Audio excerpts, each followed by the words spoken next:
Mr. Brown, you're late. Sorry, sir, it won't happen again. Alright. Now that we're done with our disturbances, unless Mr. Tartypants here has anything else to contribute, the Cold War. You guys should know a little bit about it, considering your groups lived through a bit of it. But if not, we're going to be watching a couple of news highlights.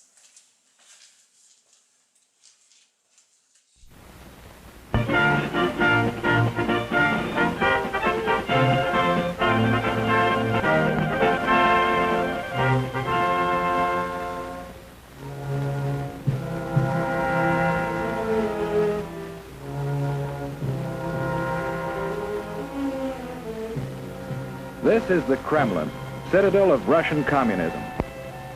Looking at Russia, we might see it as a country to be studied, as we study other nations of the world. Yet we know that Russia today is regarded as a grave threat to our nation, to our freedom, to the peace of the world. Why so? What makes it a threat? Looking closer, we see a clue. Public display of giant portraits of communist leaders. These leaders, by their actions, have caused the world to stand guard. Here, in Russia, you see the reason why so many nations are building up their defenses. Here, in Russia, you see the reason why we are spending billions of dollars in defense production, why your family is paying the highest taxes in our history. The leaders of Russia tell us their only concern is the defense of their own nation. Is this so? Or are they ambitious for world conquest? Question. A question of communism. Ever hear of Karl Marx? In his mind, communism was born more than 100 years ago. He looked at the world and saw men as divided into two classes, workers and capitalists. In the Communist Manifesto, he called upon the workers, the proletarians, to rise up and overthrow their capitalistic masters. He cried, "The proletarians have nothing to lose but their chains. They have a world to win. Working men of all countries, unite." This was the promise and the challenge of communism. In Russia, the Tsar was the government. To support the wealthy aristocracy, millions of peasants toiled in virtual slavery. The Cossacks, dreaded police of the Tsar, enforced tyrannical laws. Here was fertile ground for the ideas of communism. For here, indeed, the people had nothing to lose but their chains, the chains of the imperial government. In 1914, the Tsar sent his troops into the war that swept Europe. For more than 2 years they fought. While at home, people suffered from shortages, brought about the despotism and corruption of the imperial government. The people grew rebellious. Only a strong army could sustain the Tsar in power. But revolution was preached on the battlefield, too, to an army broken with corruption. Inevitably, the Russian army surrendered. And with the defeated army returning under the banners of revolution, the imperial government fell and revolution reigned. The chains were broken, and in violence was born the government of the proletarians. But a government needs leaders. Ever hear of Nikolai Lenin? He was the first leader of communist Russia. Leon Trotsky was another. Lenin lived but a few years, and out of the vicious struggle for power that followed his death, Joseph Stalin emerged as undisputed leader. Here was a new face, but in the background was an old one, Karl Marx. He established the ultimate aim of communism as world revolution. And the rulers of communist Russia, while firmly establishing their authority at home, created an international organization to stir up revolution throughout the world. Communism was on the march. Stalin was in the Kremlin. But what of the people? The proletarians who had fought to win a new world. Their new world might look promising, But although the land had been taken away from the capitalists, the workers didn't get it. Under communism, virtually everything belongs to the state. The individual has little right to own property or to plan his own life. He's told where to work with his employer.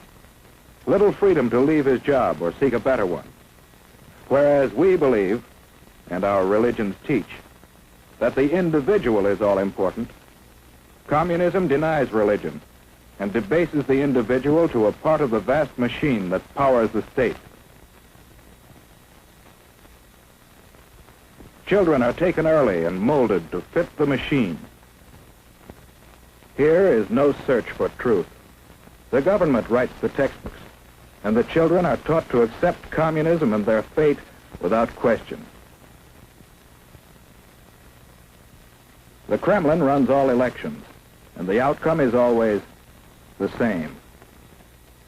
If anyone dares to disagree, he's given a speedy trial without benefit of jury. Such traitors may be immediately executed or sent off to prison. The proletarians have nothing to but their chains. They have a world to win. Although the people of Russia gained little, the rulers gained mightily in power. They built up a giant war machine, looking forward to the day when their flag would fly over the entire world.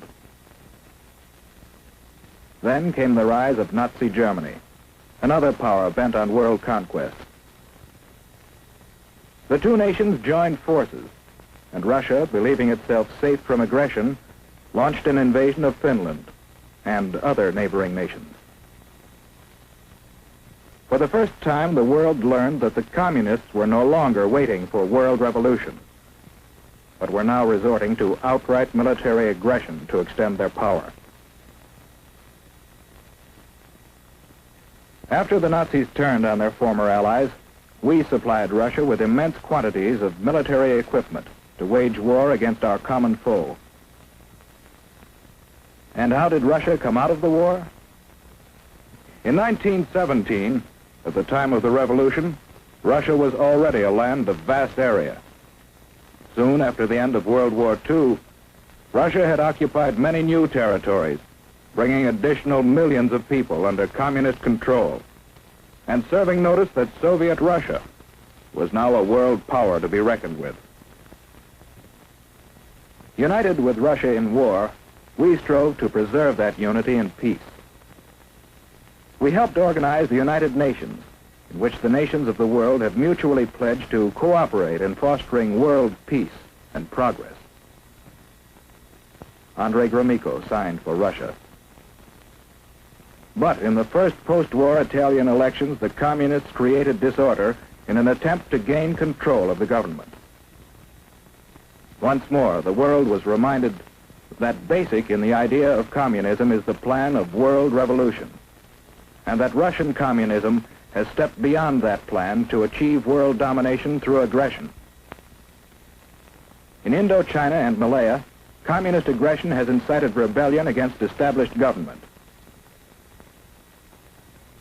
In France, communist aggression has fomented strikes against essential industries in attempts to discredit the free government. In Iran, the communists have incited rioting and have preached hatred and distrust of the Western nations. In Eastern Germany, they have openly opposed the West. In China, the communists have established their own puppet government. In Korea, communist aggression has come into actual combat with forces of the United Nations. And with the most deadly of all weapons available to the Russians, no peoples in the world can feel secure against this aggression.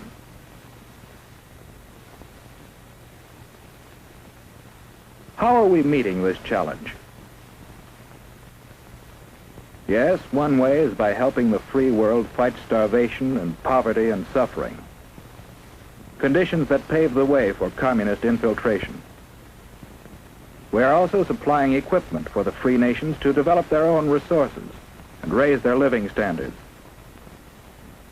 Another way we are meeting the challenge is by military alliance with some of the other free nations for mutual aid in opposing direct communist aggression. And we are building up our own military defense. But do these preparations mean that we have abandoned hope for peace?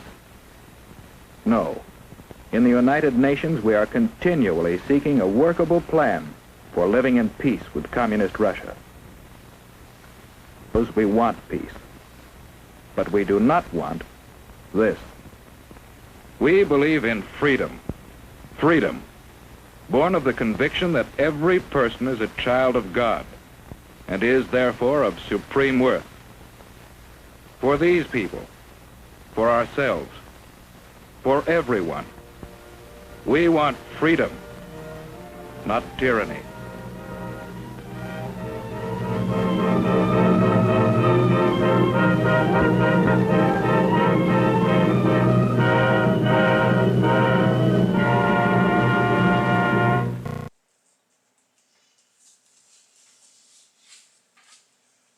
Alrighty then.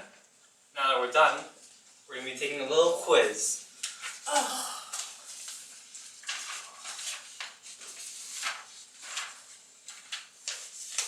Mr. Brown, is this really appropriate behavior for someone who has a D in this class? I'm sorry, sir. I swear I was paying attention. Mr. Johns, I don't think you're supposed to share other people's grades. Do you have a problem in my class, Ms. Johnson? I'm sorry. I expected better of you, considering that you're what? Mr. Johns!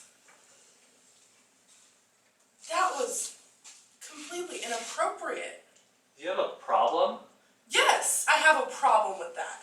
Well, then you can have a problem with detention. But Mr. Johns, that's not fair. Well, life isn't fair. You were being racist. Life's racist too. That doesn't make sense. Then you get out of my class, now. Come on, guys. Let's get out of here. Where do you all think you're going? What's it look like? We're leaving your racist classroom. Like, get back here, now.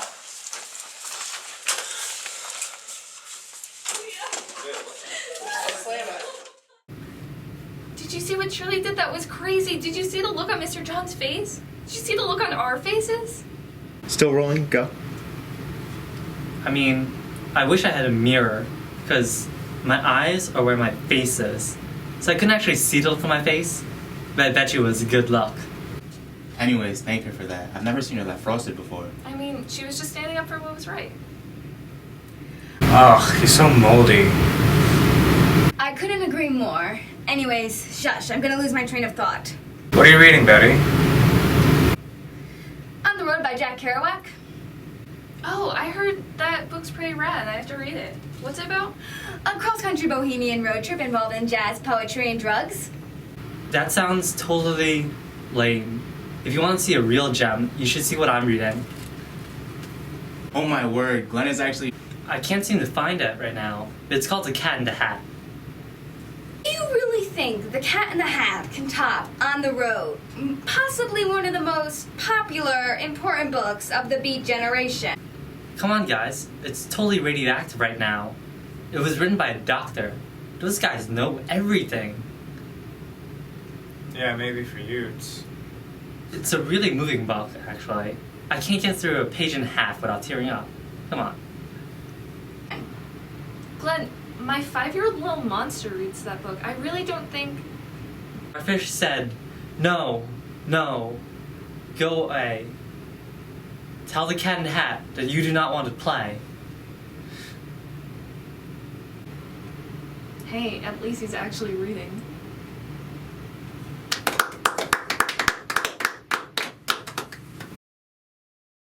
Oh, hey guys.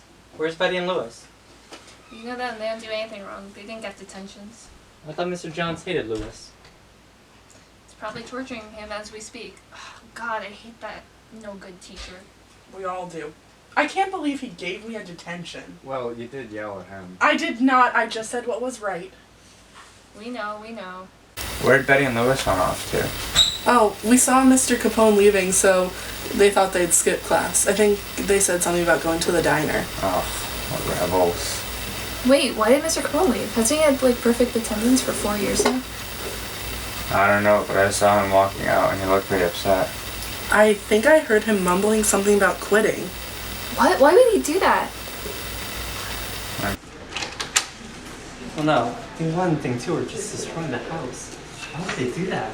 Oh my god. Whoa, it's a cat in the hat, and he's bald. Oh, it's just you, Mr. Capone. It's okay. Male pattern baldness at your age is common. Caught you this time with the same old problem. Don't you know there's a new proven way to end your dandruff problems once and for all? This is new Helene Curtis Emden Dandruff Treatment Shampoo. The first proven medical treatment in shampoo form available without prescription. Okay, now, just shampoo with Emden. Feels good, doesn't it? Now, comb your hair. Look at your comb. And this'll make you even happier. Emden is guaranteed to end itching, flaking, and scaling due to dandruff. And to prevent their return. Sure, your wife should use it instead of an ordinary shampoo. And doctors approve Emden for children, too. What do you say now? I say if you've got dandruff problems, Emden is sure the easiest way to stop them. For good. Bud never said anything about my head. My head isn't shiny, it's as bright as you. Oh, thank you so much. It was sarcasm. Oh, how did you say that? I'm hurt. Sticks and stones didn't break my bones, but your words did. Detention! Aw. But hey, I think you'd really appreciate this great piece of literature. It's called The Cat in the Hat. It was written by a doctor. Oh, he got a wig. Well, beats me. It's not like anyone commented on how shiny his head was. He is, you know. Glenn, you didn't do that, did you? Of course not, you know.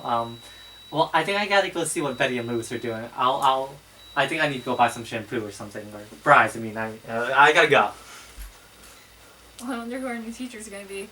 Well, we all know who covers for teachers when they leave. Mr. Johns. Hello, misfits. Oh great, look who it is again. I don't need your sass, Miss Parker. I don't need your sass, Miss Parker. Miss Parker, take a seat. Now that Miss Sassy Pants is nice and quieted down, we talk about nuclear warfare. This is poetry class. We had history last period. Poetry? Who needs poetry? I have some handouts about nuclear warfare. You can read about some that. Maybe find a rhyme scheme or something. I don't know. And honestly, I don't care. Nuclear weapons like bombs and stuff? Yeah, bombs and stuff. But won't that hurt more than just the people fighting? I mean, like, look what happened in World War II. After those bombs were dropped, there were so many tragedies. Yeah, got the job done. And the Japanese deserved it for not surrendering. Excuse me? Do you know how many people were killed after the bombs were dropped? And the people that did survive, they're still suffering from long-term effects of radiation. Like I said, it got the job done, and the war was over. Nuclear warfare is good. But that's the least peaceful way to go about fighting. This should be stopped. Calm down, it's not worth arguing with him. You have a pretty big mouth for someone who isn't teaching this class, Miss Parker. Nuclear warfare is one and done. It's absolutely the right answer. I don't care if it's destructive. It wasn't us who got blown to bits, so... Mr. Johns, I have something to say. Miss Parker, why are you still talking? Your opinion is wrong. And that's the end of it. What's next? Are you gonna say you support desegregation? What kind of idiot are you? Mr. Johns, if anything, your opinions are wrong. Your opinions are so skewed compared to everyone else's in the class. I mean, how could you support something that destructive? And you supporting segregation, you've been making Lewis's life a living hell since he started in this class. You, sir, are the grimiest of the grimy, and I don't know how you could call yourself a good teacher. And you know what? You know what I think of your class? This. Should we do something? Not yet. Kind of. You know what, sir? You know what you need? I think it's time you finally get what you've deserved for all these years. A knuckle sandwich. Okay now. Sorry, Mr. Johns. All of the excitement from the sock hop really got her going. Don't worry, she knows she has the detention. We'll see you later. What's all the commotion about? It's a pretest. Protest. Nuclear disarmament? It's the government's decision to start a war. Why protest it? Because we need to fight the men, overthrow the establishment. Won't they think we're commies? I mean, probably, but it's pretty unlikely. It was never favored publicly. But some people think that the only reason we have nuclear weapons in the first place is to massacre the rest of the world if necessary. I don't have time for political standpoints. I gotta go write this essay that Mr. Johns assigned only to me.